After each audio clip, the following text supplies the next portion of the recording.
मैं उसके बारे में जानने के लिए मैं बेचैन हूँ किशन, मैं बेचैन हूँ उसके बारे में जानने के लिए। मेरे दिल में हजारों सवालों का सैलाब उमड़ने लगता है। जुआ पर उसका नाम आते ही मेरे धैर्य का बांध टूट जाता है। जल्दी बताओ किशन, जल्दी बताओ प्रशांत, राधा कैसी है? वो बिल्कुल ठीक है किशन, वो अब भी तुम्हें उतना ही प्यार करता है। जिस तरह तुम उसके लिए यहाँ बेचैन हो, उसी तरह तुम्हारे लिए वो भी बेताब है। मगर ये मगर महाभारत की किंतु की कहानी की तरह राधा की कहानियों में मगर का क्या अर्थ है प्रशांत? मगर ठाकुर विक्रांत सिंह अब भी तुम्हारे नाम से इतना नफरत करता है, वो तुम्हारा नाम तक नहीं सुनना चाहता। जानते हो इन सबका कारण क्या है? हाँ प्रशांत, दौलत। ठाकुर की आंखों पर दौलत का पर्दा पड़ा हुआ है। तुम ठीक कह रहे हो दोस्त। मुझे राधा से पता चला है कि मेरा और राधा का शादी सिर्फ दौलत पाने के लिए किया गया है, क्योंकि ठाकुर विक्रांत सिंह अच्छी तरह जानता है जब तक प्रशांत तस्कर दुनिया का बादशाह रहेगा वो अपना मुकाम हासिल नहीं कर सकता। इसलिए वो अपना दामाद नहीं मोहरा बनाना चाहा मुझे।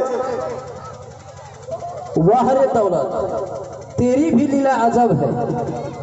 मैं नहीं जानता था कि ठाकुर विक्रांत सिंह चंद रुपये, कागज के ढेर सारे रुपये इकट्ठा करने के लिए अपने औलाद को भी इस्तेमाल कर सकता है। मैं ये सोचा भी नहीं था कि ठाकुर विक्रांत सिंह इतना नीच इंसान है। ठाकुर इंसान नहीं, समाज का कोड है, कोड। ठाकुर हैवान है, हैवान, दुश्मन है इस समाज का।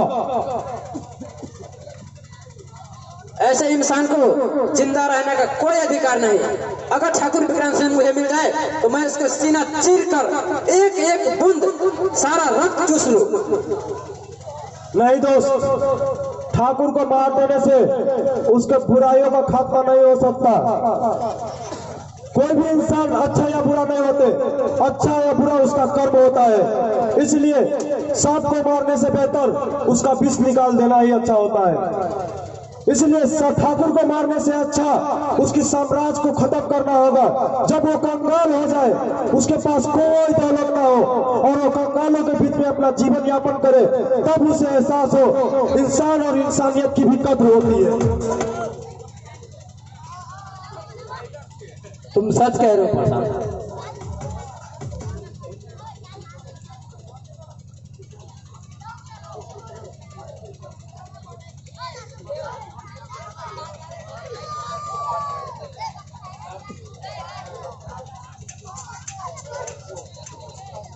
यह तुम क्या करने जा रहे हो प्रशांत? मैं ठाकुर को की बुराइयों की सारी खबर पुलिस में दे दूंगा। इससे क्या फायदा होगा? ठाकुर का दौलत का घमंड टूटेगा और ठाकुर कंगाल हो जाएगा। तब उसे एहसास होगा इंसान और इंसानियत की क्या अहमियत होती है। सच कहा गया है, चिराग को चिराग तले का अंधेरा नहीं दिखता। तुम समाज के दुश्मन का खात्मा करने चले हो, तुम समाज के पापियों का नाश करने चले हो। तुम प्रशांत, अगर तुम ठाकुर विक्रांत सिंह समाज का दुश्मन है तो तुम कौन हो? अगर ठाकुर पापी है तो तुम महापापी हो। प्रशांत, समाज के सबसे बड़े दुश्मन तुम हो। ठाकुर अगर जुल्म की दुनिया का एक मोहरा है तो तुम शहंशाह हो। हाँ हूँ, मैं जुल्म की दुनिया का शहंशाह, मगर ठाकुर जैसा नीच नहीं।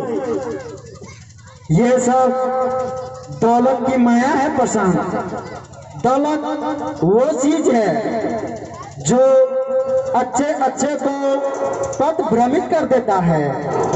इस दौलत के लिए इंसान अपना जात, धर्म, ईमान सब कुछ दांव पर लगा देता है, किंतु एक दिन यही दौलत इंसान के मौत का कारण बनती है और अंत में ये धन, दौलत, रिश्ते, नाते सब यहीं रह जाते हैं, कुछ भी नहीं जाता।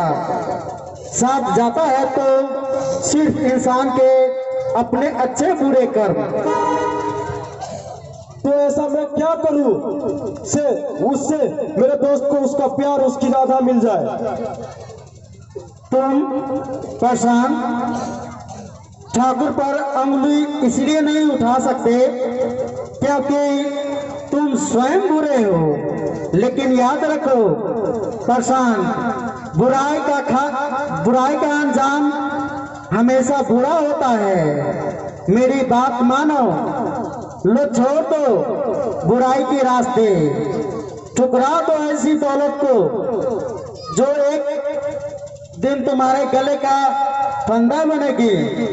इंसान बन जाओ प्रशांत, एक नेक इंसान। ये तुम क्या कह रहे हो? क्या एक नेक इंसान के रूप में मुझे ये समाज स्वीकार करेगा? जब मेरे पास दौलत नहीं होगा तो ये जालिम जमाना मुझे जीने नहीं देगा। एक इंसान के रूप में ये समाज तुम्हें स्वीकार करे न करे, तुम्हारी अंतरात्मा तुम्हें जरूर स्वीकार करेगी। जब जब तुम्हारे पास दौलत नहीं होगी तब तक तुम्हारे पास सुकून और शांति होगी। मेरी बात मानो, बदी को छोड़ो, नेकी पर चलो। याद रखो, सत्य परेशान हो सकता है, पराजित नहीं। मिटा दो नामो निशान समाज के उन दुश्मनों का जो समाज को धीमी की तरह खोखला कर रहे हैं। मिटा दो जुर्म की हस्ती, नाश कर दो दो पापियों को। हाँ प्रशांत, नाश कर दो दो पापियों को। हाँ।